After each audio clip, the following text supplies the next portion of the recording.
Bueno, buenas noches, iglesia. Dios les bendiga.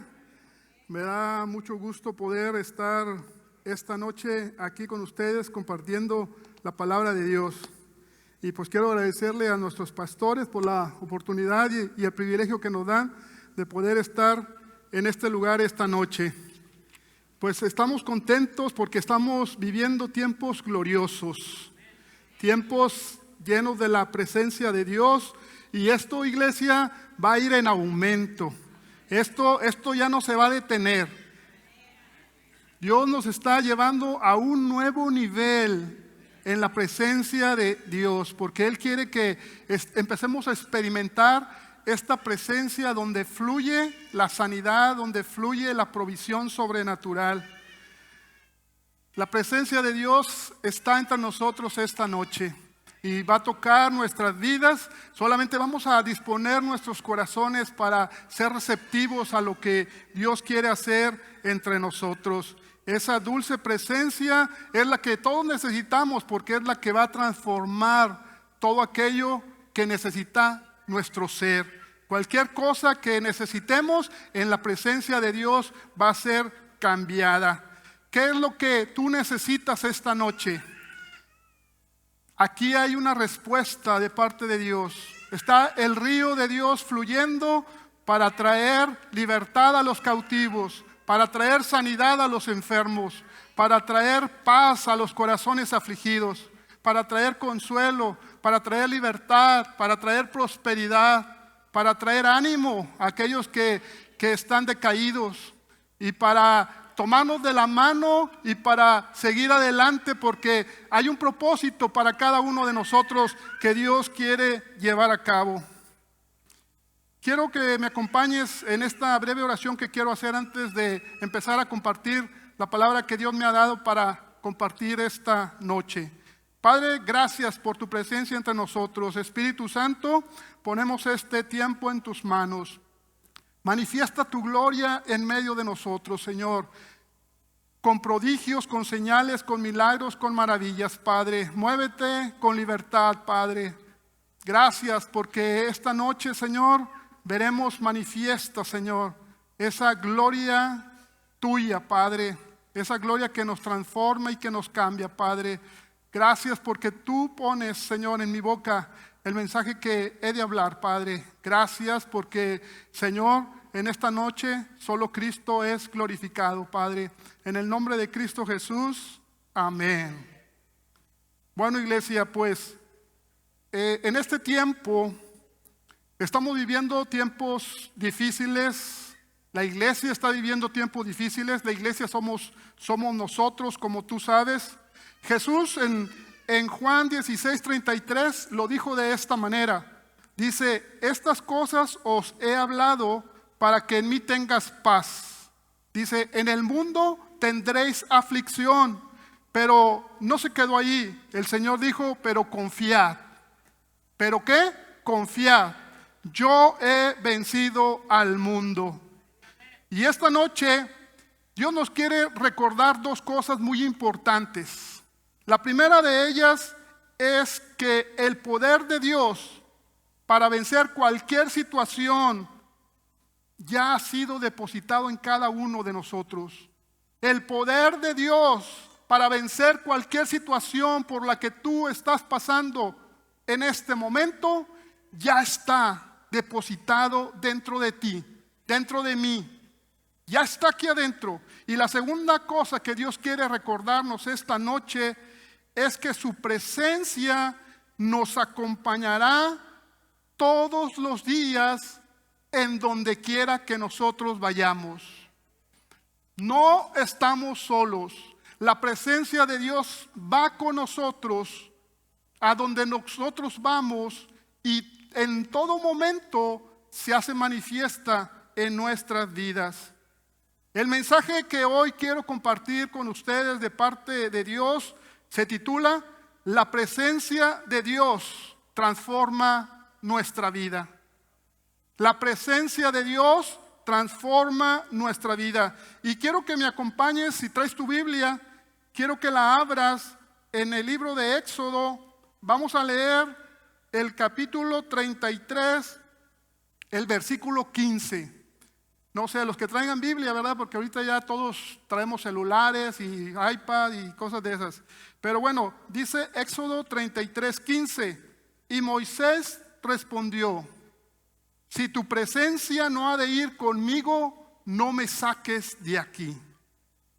Y si queremos ver el contexto de la historia de esta cita, vemos que Moisés había subido al monte Sinaí, porque Dios le había dicho que ahí se iba a encontrar con él, porque le iba a entregar los 10 mandamientos, ¿verdad? Las tablas del testimonio.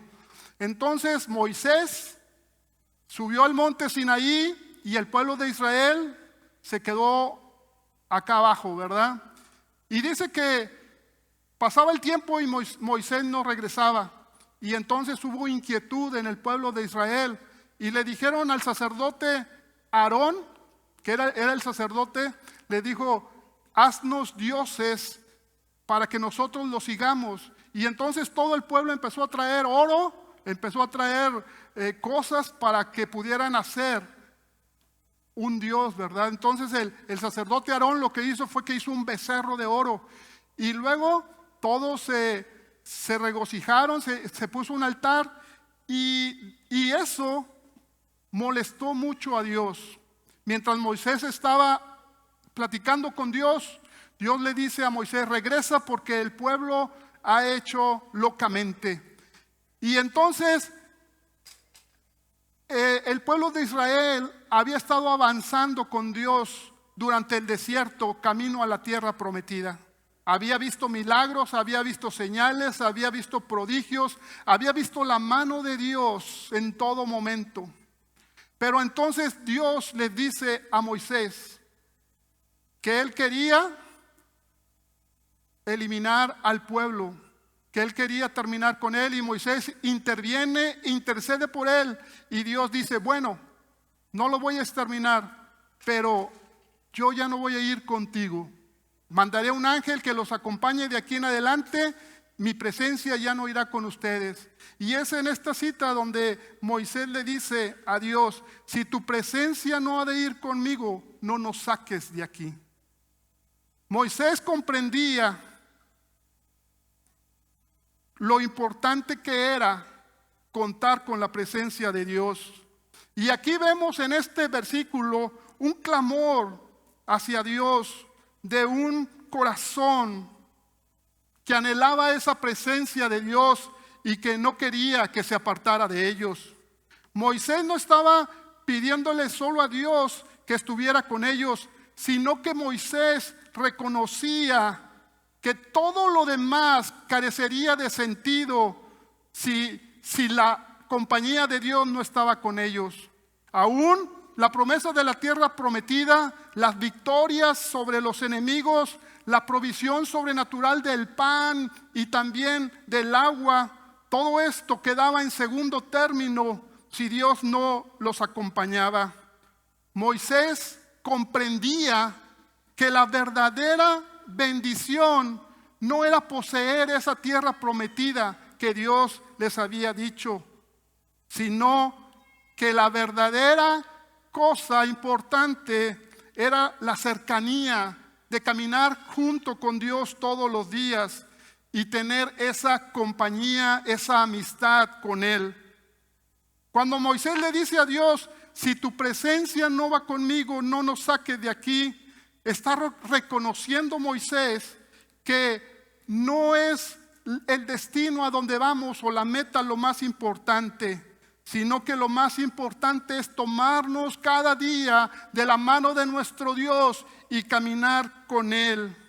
Él sabía que la presencia de Dios, que en la presencia de Dios podremos encontrar paz, podemos encontrar salud, podemos encontrar prosperidad. La presencia de Dios es la fuente de todas las bendiciones. Por eso la compañía de Dios, lo importante que era estar y caminar con Él, era vital para que el pueblo de Dios siguiera siendo bendecido y prosperado y que pudiera seguir victorioso caminando a través del desierto. Este anhelo de Moisés también nos refleja una cosa, que entre Moisés y Dios había una relación íntima entre ellos, una relación muy personal. Moisés no veía a Dios como un ser muy distante o como un líder autoritario, sino que Moisés veía a Dios como un amigo, como un compañero cercano. Y este deseo de estar con Dios lo llevaba continuamente a buscar la perfecta voluntad en su vida. Este pasaje, iglesia, que acabamos de leer, nos enseña que lo que tiene sentido en nuestra vida es que nosotros caminemos con Dios todos los días. Que caminando de la mano de Dios tendremos esa fuerza para vencer cualquier situación, cualquier obstáculo que nosotros pudiéramos enfrentar. En un mundo lleno de distracciones, en el cual estamos viviendo, lleno de presiones, muchas veces podemos caer en el error de buscar las cosas que nosotros necesitamos en los lugares equivocados. Pero Moisés nos enseña en este versículo que lo único que nosotros necesitamos realmente en nuestra vida es la presencia de Dios. Y que sin ella, iglesia, no podríamos hacer nada, pero con ella lo podríamos hacer todo. Quiero enseñarles otro pasaje, pero recordemos que estamos hablando de la presencia de Dios transforma nuestra vida. Y los que tienen Biblia, si quieren ir a Segunda de Reyes, capítulo 4, Segunda de Reyes, capítulo 4, versículos del 8 al 11. Aquí habla de un pasaje, encontramos una hermosa historia que nos habla acerca del profeta Eliseo y de una mujer sunamita. Dice, voy a dar lectura al pasaje, dice: aconteció también que un día pasaba Eliseo por Sunem, y había allí una mujer importante que le invitaba insistentemente a que comiese. Y cuando él pasaba por allí, venía a la casa de ella a comer. Y ella dijo a su marido: he aquí ahora yo entiendo que este que siempre pasa por nuestra casa es varón santo de Dios. Yo te ruego que hagamos un pequeño aposento de paredes y pongamos allí cama, mesa, silla y candelero, para que cuando él viniere a nosotros se quede en él. Y aconteció que un día vino él por allí y se quedó en aquel aposento y allí durmió. Este texto, iglesia, nos muestra una mujer sunamita, una mujer que pudo reconocer la bendición que era tener al profeta de Dios en su hogar. Ella, dice la escritura, que constantemente lo invitaba a comer, insistentemente. Ella insistía en que él viniera a comer, pero él no solamente se quedó en la invitación para comer, sino, dice la escritura, que le preparó un lugar especial donde él pudiera quedarse a descansar cada vez que pasara por la ciudad. Esta mujer sunamita entendió algo importante, iglesia, que tener un siervo de Dios cerca era como tener la misma presencia de Dios en su hogar. Y esto no solamente fue un acto de hospitalidad, sino que fue también el reflejo de un deseo profundo y sincero de acercarse a lo divino de Dios. Un anhelo que la llevaría más adelante a experimentar esa bendición transformadora que existe dentro de la presencia de Dios. La sunamita no solo le ofreció al profeta alimento y un lugar físico donde él viniera y reposara, sino que también, iglesia, le ofreció un lugar, un espacio en su corazón. En esa relación que él tenía con el profeta Eliseo, ella experimentó paz, protección, seguridad, prosperidad. Y sabes, ella sabía que tener esa presencia de este hombre de Dios en su hogar era una bendición única, que traería una transformación completa a su vida. Desde el principio de la historia que empezamos a leer, vemos que esta mujer reconoció algo especial en el profeta de Dios. No lo veía simplemente como cualquier hombre, sino que sabía que esta persona era portavoz de la voluntad de Dios para su vida. Vemos aquí un relato profundo, iglesia. Algo en el corazón de ella anhelaba ardientemente experimentar esa presencia de Dios en su vida. Y eso es algo que nosotros, iglesia, como hijos de Dios, también tenemos que tener esa hambre y ese anhelo por esta presencia del Señor en nuestras vidas diarias. La invitación que la mujer le dio al profeta para que habitara en su corazón también puede ser algo que nosotros podemos hacer cotidianamente.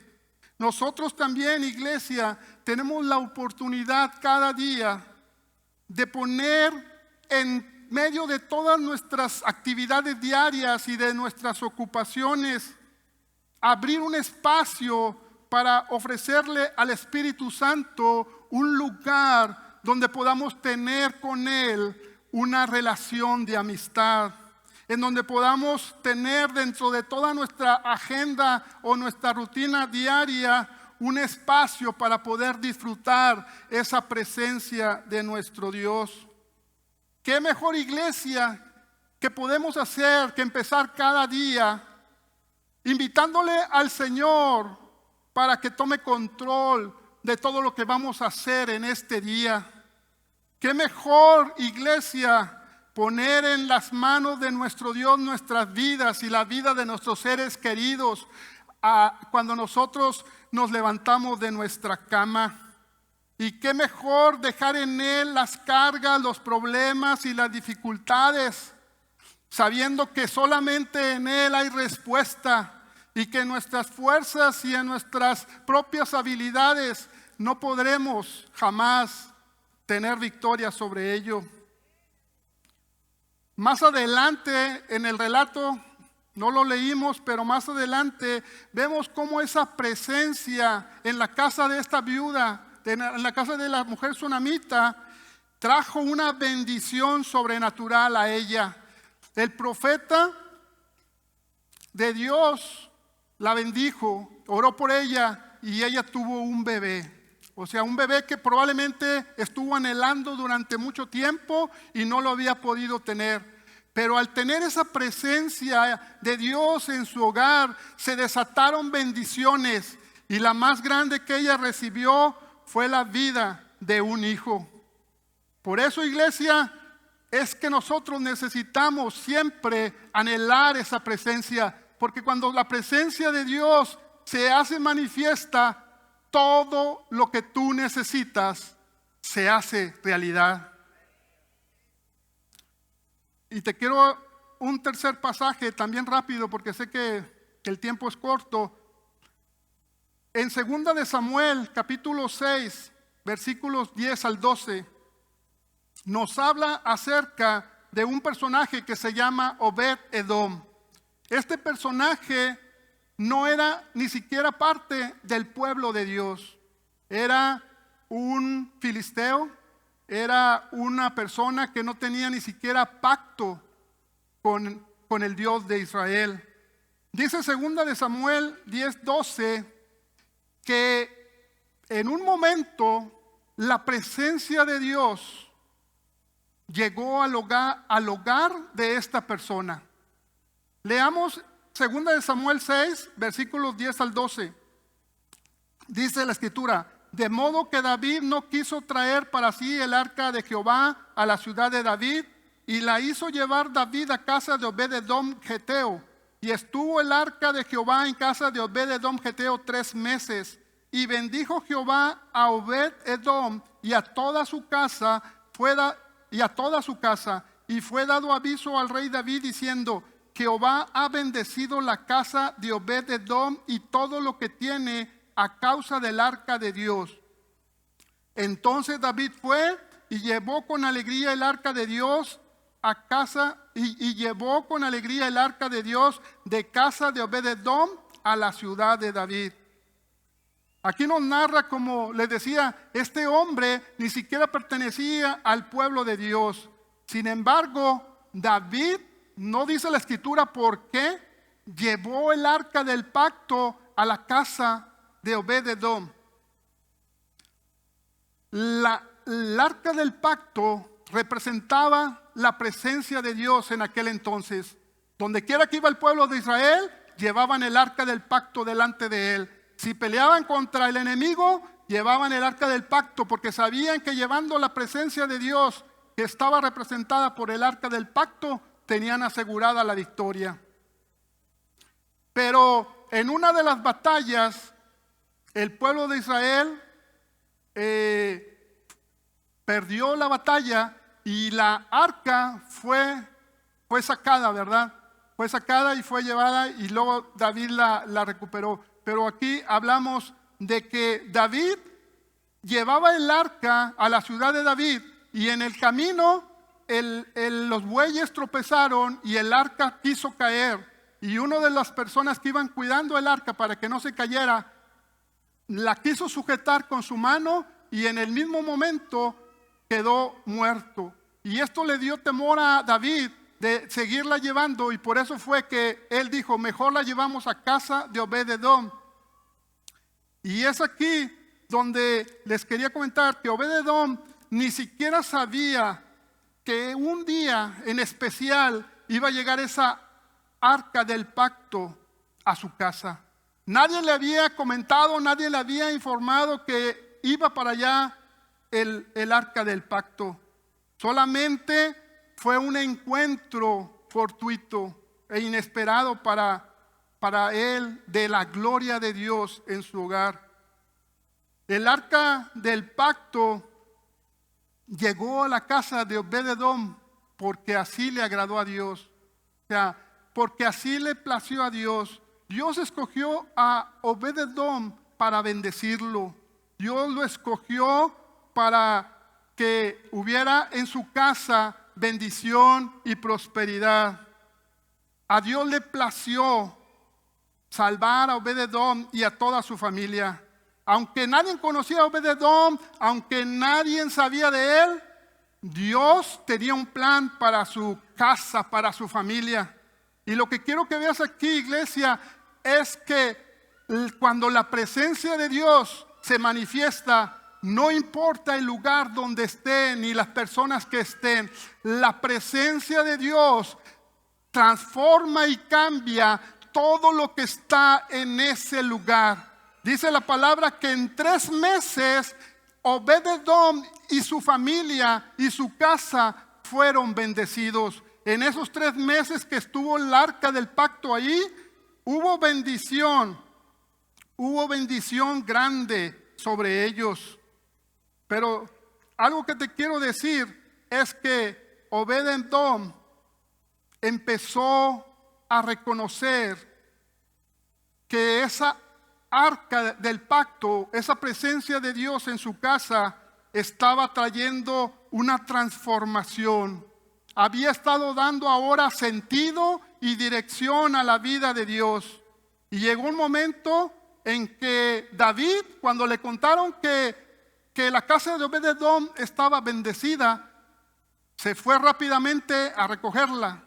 Pero habían pasado ya el tiempo cuando Obed-edom decía: yo no me quiero deshacer de esta presencia. Yo quiero mantenerme cerca de la presencia de Dios. Y cuando David viene, dice el versículo al final, que David vino por el arca. Pero ¿sabes qué? Vemos un corazón de Obed-edom, donde yo creo que Obed-edom decía a David, o lo pensaba, dice: si el arca de Dios no se queda con nosotros, nosotros nos vamos a donde se vaya la presencia de Dios. Yo y mi familia no queremos quedarnos en un lugar donde no está la presencia de Dios. Es mejor estar donde está la presencia de Dios que transforma, que donde estuvo. Ellos estaban decididos a seguir esta presencia de Dios, porque ahora necesitaban la presencia de Dios para vivir.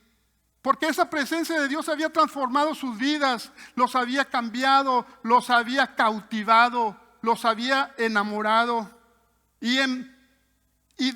La escritura deja de hablar de Obed-edom y solamente se vuelve a mencionar a Obed-edom en Primera de Crónicas, en el capítulo 26, cuando habla acerca de todas aquellas personas que estaban encargadas de la administración del tabernáculo, que era la casa de Dios.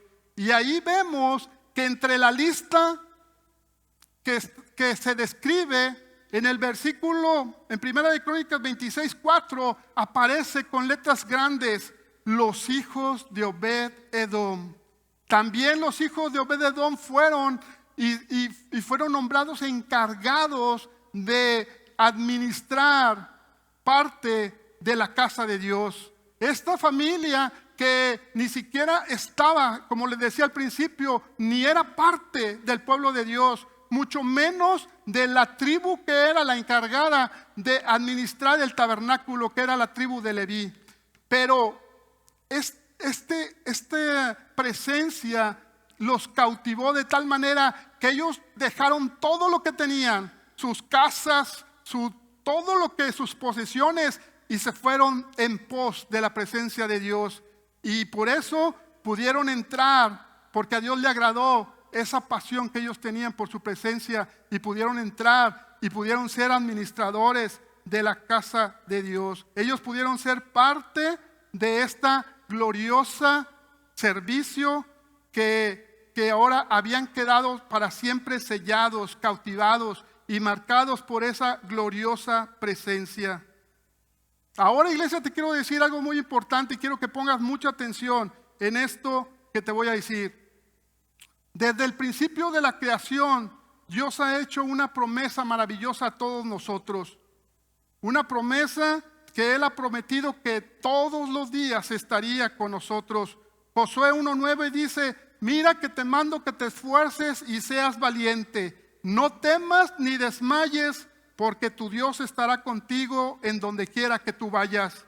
Y en Mateo 28:20 Jesús nos dice: quiero que sepan que yo estaré con ustedes todos los días hasta el fin del mundo.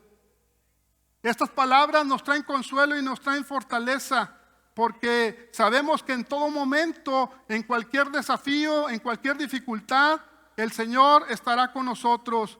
Pero algo que yo te quiero decir es que esa presencia de Dios, a diferencia de los relatos que vimos esta noche del Antiguo Testamento, donde la presencia se buscaba y la presencia venía, pero luego también se iba, ahora esa presencia de Dios, en este tiempo en el que nosotros vivimos, nosotros los hijos de Dios tenemos el privilegio de que esa presencia ahora habita dentro de nuestros corazones. Ahora en este tiempo, esa presencia de Dios ya no mora en un lugar físico, ya no mora lejos de nosotros. Ahora nosotros somos la morada del Espíritu Santo. Ahora nosotros somos esa casa donde el Espíritu de Dios viene y está Él descansando en nosotros.